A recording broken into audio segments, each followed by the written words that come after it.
All right, so when you come across any type of chest supported machine, the key is obviously, again, we're talking about the basics. Make sure that, in this particular case, the T-bar machine here, when you're using the machine and your chest or your stomach feel like you're getting winded, you can't breathe properly, you need to adjust the bottom here to fit properly for your. I'm 5'11", so number 6 for me is just right. So what I want to do is look at my setup. Everything feels good. Chest on the pad. The goal is to keep my chest on the pad. If I'm performing a T-bar and my chest is coming off the pad all the time, then the weight's too heavy. Drop the weight. Because at that point, you're using a lot of your arms. So I'll go from here, stretch, chest stays on the pad. Try back to your elbows.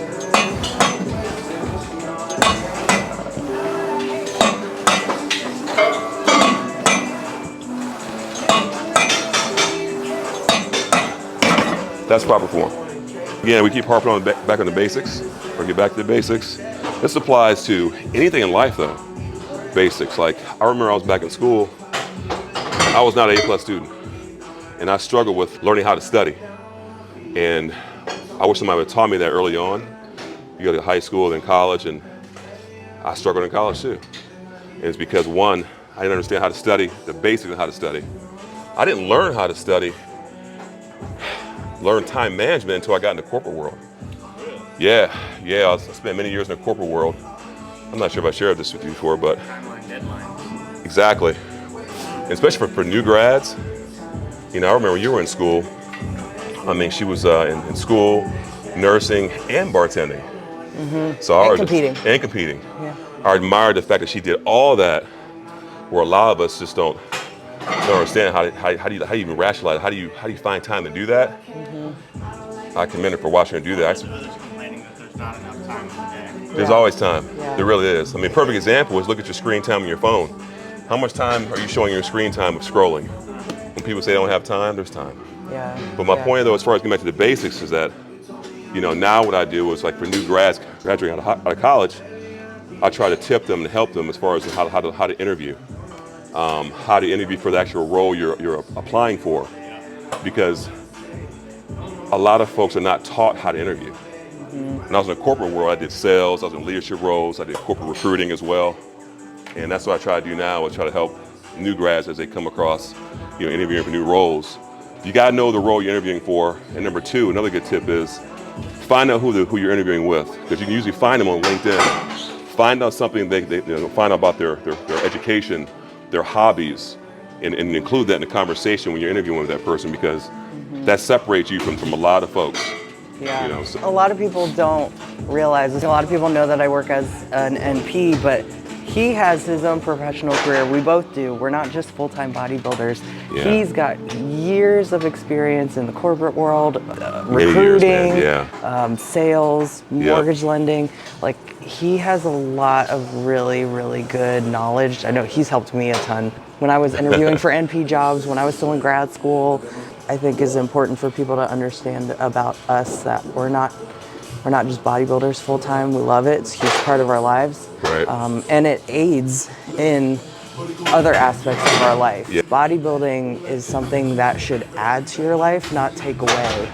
And a lot of people get so wrapped up in competitive bodybuilding where their relationships start to crumble, their finances start to crumble, their job takes a hit. If you find yourself in that position where you're getting in debt, you're having poor relationships with your spouse or your partner or your friends, family, that is a real good sign that you need to reevaluate some things and kind of reorganize some priorities, because bodybuilding should add to those things. It's a way to help you grow as a person, not just, you know, physically in the gym, but mentally, so you can, you know, get through hard times at work or struggles with your family or your spouse. Like, it's supposed to build you up in so many ways. So I just wanted to make a note of that, because I know we see it all the time where people just get so wrapped up in competing, and it's just not worth it. Sacrificing a marriage for it's not. Yeah. It's not worth it. It's not worth it. But touching back on new grads and so forth, even since some alumni too, is the fact of back again, I was in corporate recruiting. Recruiters look for physically fit people, whether they want to admit it or not. It's true. Yeah. I'm not saying to be a competitive athlete. I'm saying they look for physical activity in your resume, whether you played lacrosse, soccer, something of that nature. And you absolutely, because one of the reasons why is because physically fit people have a very low percentage of call-offs compared to somebody who's not at least active. Big time. They look for that stuff, man. So when you're interviewing for a role, obviously you touch on the fact that if you were an athlete in college and you're currently active and things like that, because that's going to separate you apart. Yeah. Think about when you walk into a room, you see someone who's physically fit with the same job title, opposed to somebody who's just your typical average, just uncomfortable person. I would say, well, it'd be nice to say that. That person who appears to be more fit will always get more eyes on them, opposed to somebody who comes in just. Shirt untucked. Yeah. It's true, man. Yeah. And you have to realize, like, before we even open our mouths, people are judging us simply based off of how we look. Yeah. It's just human nature. Good work. Drive back, yeah. Drive back. Nice. Yep. One more. Good. Yeah, one more in you. Good. Good reps. Good reps. This machine in general is very tough because the way it's front loaded like this, all the weight's right up here. So a lot of folks will avoid this machine because it's hard. It's very, very hard. You see a lot of folks doing T-bar rows, things like that. They ignore this machine because it's freaking hard. Yep. So. Do both. Couldn't get to the gym today, or you couldn't get all your meals in. Which one's more important? Meals. Oh. I think meals for me. I don't mind taking days off from the gym. I would agree. I think meals is probably. I hate those kind of questions because obviously they're both important, but yeah, I'd probably go with the meals. Oh yeah, meals. Is there any situation in which gym outweighs meal? The gym outweighs meal. For me personally, no. Peak week. How about that? I mean, it's situational, but just in general, no. I guess it depends on what the goal is. Like if the goal is just to lose weight, nutrition all day. Okay. If the goal is to gain muscle, obviously your muscles aren't going to grow unless you're constantly stimulating them and progressing, but I gotta go with food. But still, you can't grow without proper nutrition either. Think about that. How many people you see in the gym, or you see a lot of folks from all over different spectrums. They can train until they're blue in the face, but the nutrition's off. Yeah. They look the same each year. Yeah. Most do. They get stronger, Yeah. but the external look you want, it's not gonna show without the right food. It's not. Yeah. No way around it. It really isn't. You can cut your hair like Steve Mario 1, grow a mustache, but your nutrition's not in. You just look kind of goofy. So, I'm just being honest. It comes down to just, you gotta get your nutrition in, man. Yeah, you got to. Sorry, I'm pissing my off. Your chest on the pad. Oh yeah. And I think that's where, a lot of people may forget that. I mean, you keep your chest on the pad. That's why it's called a chest padded machine. So. Yeah. I do think also that we're going to see, folks that are in their 40s and older. I think we're going to see an uptick in probably a slightly better health performance. I think over time we're going to see that age group. They're going to be in the gym a lot more. They're going to watch nutrition a bit more. Because my dad even asked now, like, hey son, what's some good proteins I can get down? So yeah, I think people are appreciating more the importance of weight training, strength training, having muscle mass, eating protein. That people weren't talking about 20, so 30 how years do you know ago. your dad's getting the right information? keep it basic, man. And it is hard because there's a lot of information out there, and Right. everyone's going to have their own opinion and their own experience. But I always try and steer clear from people who are big on absolutes. Right. Like this diet is the best and this is why, or this exercise is the best and this is why. Like that may be the best choice for you. It may work the best for you and get you the best results, but everything's situational and there's nuance to everything. Everyone wants to think so black and white with everything, and really in life everything is just like a shade of gray. It's somewhere in between. Not a lot of things in life are completely black and white. So you can't really think in absolutes like that, and that is where you know, you kind of have to be careful with the information you see on social media. Yeah, Because you're right, yeah. there's not all information is good information. Right, very good point. So. Yeah. But what's your thoughts on the new division? This man's about to say it doesn't affect me at all. I haven't really thought about it, man. I saw the announcement, glanced at it for maybe 2 minutes, and just kept it moving. Yeah. Because people are gonna have their opinions, and at the end of the day, it's here to stay. So who cares? Coming from someone that competes in a division that wasn't always around, like there was a point where the division I compete in was the new division, and I'm sure people talked, you know, poorly on it and didn't think it was going to be a good idea. And you know, if women's physique weren't around, then I wouldn't have a division to compete in. So I can't really hate on it. I don't have an issue with it.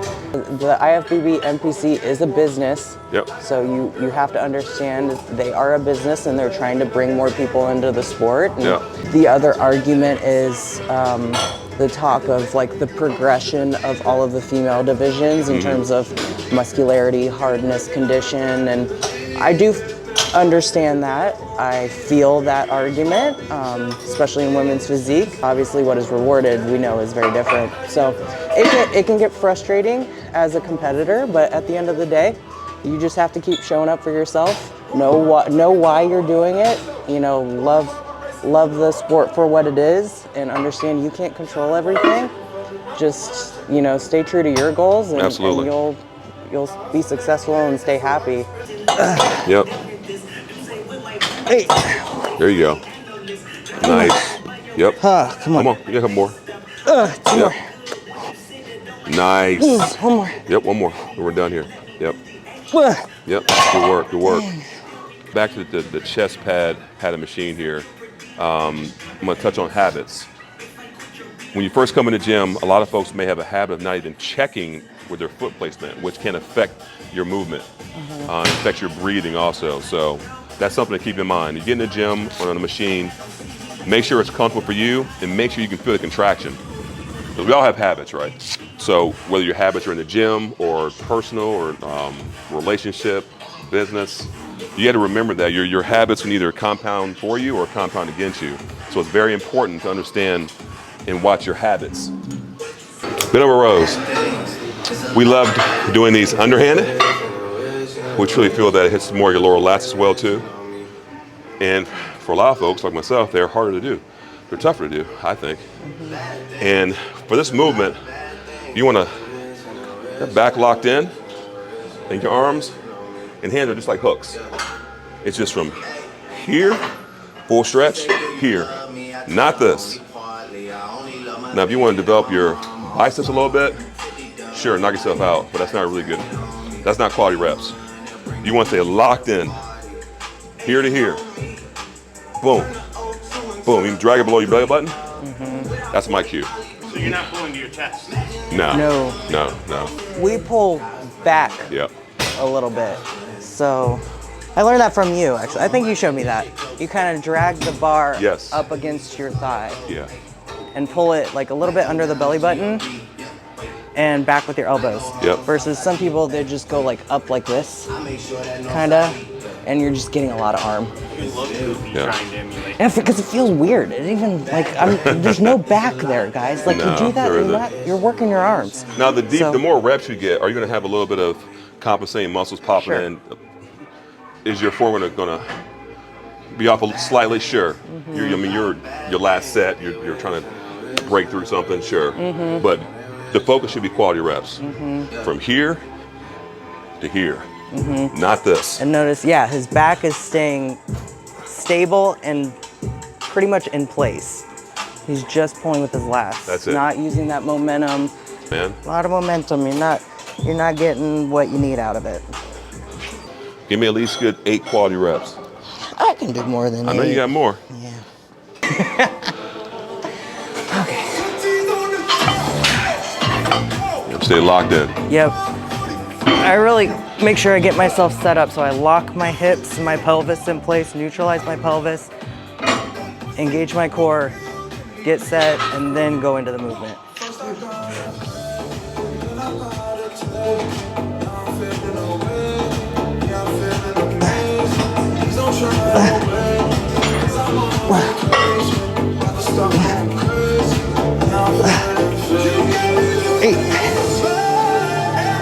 Good stretch.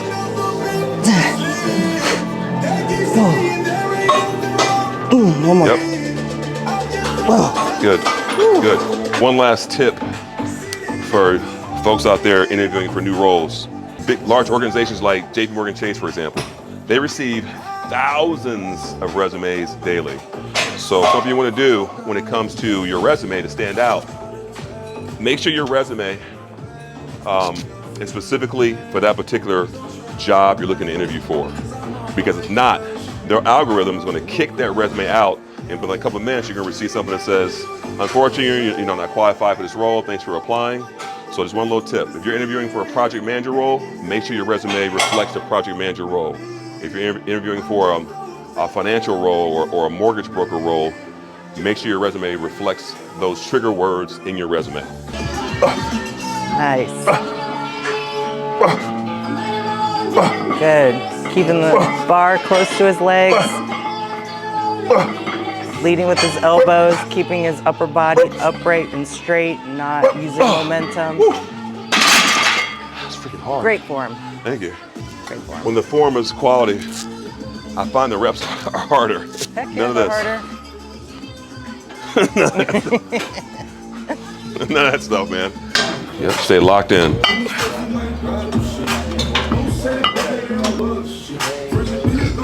Nice. Nice stretch. Yep. Yep. Drive. Yeah. Yep. Yep. Yep. Nice. Nice. Good work. These movements are very taxing, so towards the end of your reps, you're gonna feel your form slightly, alter a bit. That's okay. That's okay. You don't want the set to start off that way, obviously. Right. But those last 2-3 reps, they're getting a little squirrely. That's okay. Yeah. Yes. Yes. Lat pull downs. Yeah. With the mag grip. We like this grip. I do. Feels pretty good. I do. We didn't. I proposed until years later. Yeah, 4 or 5 years. Yeah. See. We've been together. Yeah. Yeah, we've And been then we together were 9. engaged for 2 or 3 years. Yep. What did she say when you got down on her knees? She said, "Can I circle back?" No, I did not. That's not what I said, guys. Like now? Really? She's like, "Hey, she's about time." Right. Yeah, about you wanted to wait.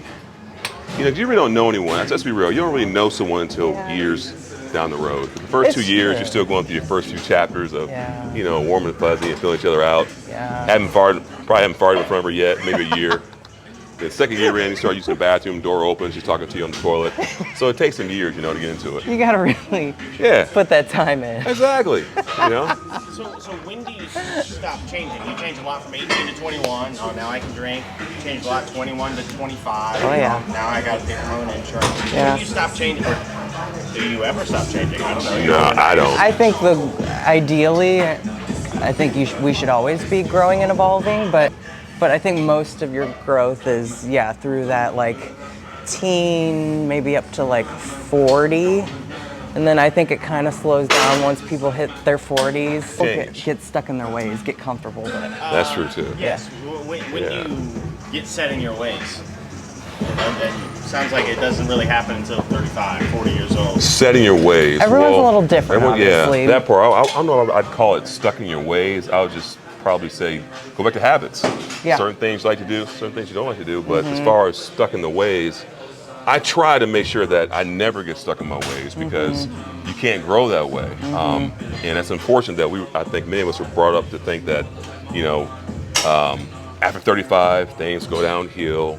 You guys stay married for at least 5 years or it won't work. That bad information we were given over the years, that's all bad. So my point is that everyone's relationship is different. You got to keep things fun, spontaneous. You got to continue dating, even when you're married. Nothing that's really changed between us since getting engaged to marriage. Yeah. What has changed, though, we've grown more. understand each other more, and we both do a great job of doing daily deposits of making sure we tell each other we love each other every day. Yeah. She comes in the door, give her a kiss, a hug. I mean, all that's the same. That's not going to change. Yeah. Doesn't matter if we're married 12 years, 13 years. That's not going to change. Yeah. It's our job as men to make sure that, especially men, to don't get freaking lazy with your woman, because it's not right. It really is not right for you to get comfortable and take a little deeper to look at outside your marriage, look at someone else, but then you're not doing right at home. So I'm a big fan of putting her first, man, when it comes to our relationship. Yeah. He's really good about that. You got to stay consistent with it. Like we are in the gym when we talk about fitness and stuff like that. Like you got to stay consistent with it, and small swings every day. And that's usually where people, I think, start to move their separate ways in relationships and marriages. They just stop pouring into each other. Yes. So they just kind of naturally grow apart. Right. So Put everything in a nutshell. Right. When you find somebody that you can be completely vulnerable with, that's a blessing. As men, we're notorious for not opening up. Come on. Why is that? Because society says we can? Probably a lot of that, and a lot of our, how you're brought up plays a role. For sure, man. Like, don't cry, don't show emotion, which is all terrible information in the first place. We're all human beings. If you got somebody that you vibe with and that you trust, pour into it, man. Definitely pour into it. Nice. Good squeeze. You guys are very good about not gatekeeping information. Like, this is the trick, this is the real trick to how to do a lat pull down. You guys don't gatekeep your information. Like, hey, if I know it, I'll share it with you. yeah, I mean, why not? Yeah, I mean, it doesn't make any sense to do that. I mean, no. We're just not like that in general with people. Back to when I was coming up in the bodybuilding scene as an amateur, and I followed a lot of people, and I always was very grateful for the ones then that put out free information and helped me. So I feel like whether it's in bodybuilding or whatever, like as you learn and grow, you should always want to give back a little bit. There's a lot of like fulfillment in giving back and helping other people. Absolutely. I will say though, to be completely open, where I'm a snob at is with wasting my time with people who I don't feel have bring any substance to the table. Oh, for sure. You're saying you value your time. Yeah, man. Time who I spend energy with. Yeah. Time and energy who I spend my energy with. Like, I don't just break bread with anyone. Not everyone gets a seat at the table when they come hang around us. It's like, When did you learn that in life? Did you get fucked over? Sure. yeah, get screwed over, and you do a lot for people. That it's like you kind of see how people are when you're in a cloudy situation and there's no one there. So we're very selective who we hang around. We really are. Yeah, you have to be, because different people give off different frequencies. Like they say, you are who you surround yourself with. So if your frequency is around here and you're hanging around people with a frequency down here, they're gonna bring you down. And when I talk about frequency, I mean about like, people with low frequencies are the people that are negative, that are talking about other people, no goals, no aspirations, no drive, versus people with high frequencies are, growth mindset, constantly working, bettering themselves, challenging themselves, getting themselves into new things and trying new things and meeting new people, and so that's what I mean by frequencies. So you are who you surround yourself with. So if you surround yourself with low frequency people, it's going to bring you down. If you surround yourself with high frequency people, it's going to bring you up with them. So you do have to be very mindful who you spend your time with, because it has a direct effect on you and your life. When you get comfortable in your own skin, you don't get as triggered by other people's behavior as you did when you're like 19, 20 years old. Like if I see somebody here acting a fool, or somebody talks crazy to me on the street, I'm the first one to say, be like, hey, you the man. All right, you the man. I'm not going back and forth with anybody, man, because they're the one in the crappy ass mood. So I'm not gonna let them affect my mood. And a lot of times, unfortunately, though, it's the folks that are broke who seem to cause a lot of problems, or want to talk trash about people all the time, and dogging people, who can't give people, some credit on certain things. Yep. Like even on social media, you look on social media, people are quick to dog another person before they say, oh, you know what? Hey, you look good, man. Good job. Yep. You know, so I just, we just don't get down with stuff like that. Yep. It takes a lot of maturity to learn to just take people for who they are and not put unrealistic expectations on people, and because at the end of the day you can't control how other people act or what they do, but you can control how you respond to their actions. Sounds like you're very good at seeing both sides and knowing what the correct move is. That's maturity. Maturity, yep. It comes with time, it comes with reps and, you know, learning. It takes skill. You set yourself up for a lot less disappointment if you're able to just take people for who they are, but then, you know, assess how you respond to it. You can't change how they act, you can't change what they do, but you can affect how you respond to that. Yep. Choice. Nice. There you go.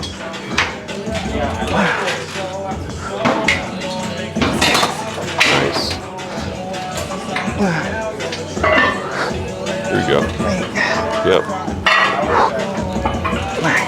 Oh yeah, you're gonna be sore tonight. Something tells me I'm gonna be using a gun on her back tonight. Oh yeah. Oh yeah. Massage gun. One more. Nice. Good squeeze. Good stuff. Oh my gosh. Thank you for watching. Please subscribe. We really appreciate it. Anything you want to touch on, please let us know.